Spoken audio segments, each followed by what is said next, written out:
Hello, my name is Tylluan Penry. I'm a solitary pagan witch and the founder of the Wolf and Howl Press. And this evening's little talk is about why spells sometimes go wrong.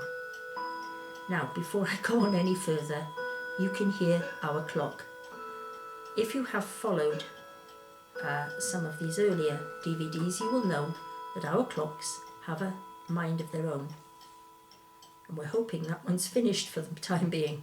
Yes, right. Carry on, where was I? This evening's little talk was prompted by a suggestion from a listener about why spells sometimes don't work. Because this is something that puts off a lot of beginners. So let's get down to it. The glib answer is that a spell doesn't work because you did something wrong, to which I say nonsense. We all do things wrong. Sometimes it's much more complex than that. Sometimes, yes, we have done something not quite right. Sometimes we haven't really thought it through. In other words, we've muddled up our thinking and made a bit of a mess of it. But you know, that shouldn't really put us off. This is why I tell people to write things down, because if you write it down, if it goes well, you can look back and see why it went well. And if it didn't go well, and perhaps you've done it before and it's worked, you can try and compare the two and try and see where the difference was. You know, there's no magic wand, but of course there is. But what I mean is, I cannot wave a magic wand and tell you where your spell faltered. It doesn't work like that. That is a piece of work, of study, that you have to do for yourself. And you know, it's a bit like anything that's worthwhile, like learning to drive. You might learn to drive and it might take you several attempts to pass your driving test.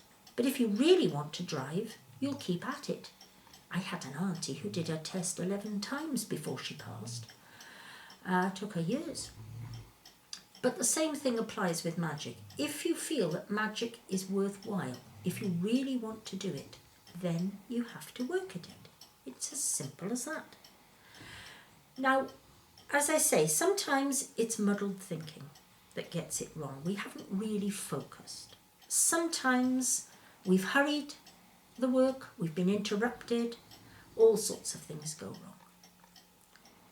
But there are times when we really believe we've done everything right and it still doesn't work. Now, it's important to admit this. I don't get everything right 100% of the time. I'm the first to admit it. I mean, I can remember talking to a witch once who informed me, rather grandly I thought, that she could close the garage doors using magic if she wanted to. And I'm sitting there thinking, why would you bother? Why don't you just get up and shut the bloody things? Because to me, that's not what magic is about. As I mentioned in an earlier talk, magic for me is about bending the laws of chance.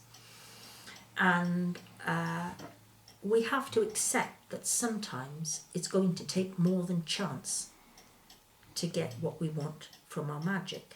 And to give you an example in the real world of something like that, you know when people set up a whole line of dominoes and you push one and they sort of all topple one after another for about half a mile, right?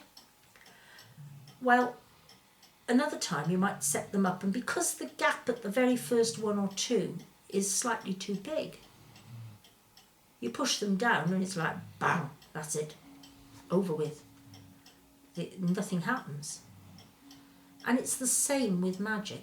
Sometimes we don't quite get it right because it's not possible.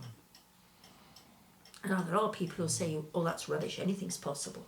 Yes, in an ideal world, anything is possible. But there are times, and we may not have all the information to hand, when it won't work. And we've got to be grown up about this. We've got to accept this. We've got to accept that sometimes, no matter how hard we try, no matter how much we want something to be, it's not going to happen. And it's part of growing up as a witch. It's part of becoming an adult witch, if you like, instead of an immature, I was going to say a teen witch, but that's not fair because there are many, many teenage witches who are far more grown up about it than I am. So I was going to say it's about becoming a mature witch as opposed to an immature one. And of course there's one last thing as well, and perhaps I'll come back to that in another talk, and that is that you may be doing a type of magic you are just not suited to do. I mean, give you an example. I am not good at charming warts. I've done it, but I find it incredibly difficult, and I'm very, very hit and miss at it. However, give me an invisibility spell, and I kid you not, they do exist. And I am actually quite good at those. So I hope this has given you a little bit to think about. Don't be despondent if your spells don't work, keep trying. It really is a case of practice, and it's also a case of learning what is and what is not feasible, and where your particular talents lie. And this is something that comes with practice and with experience.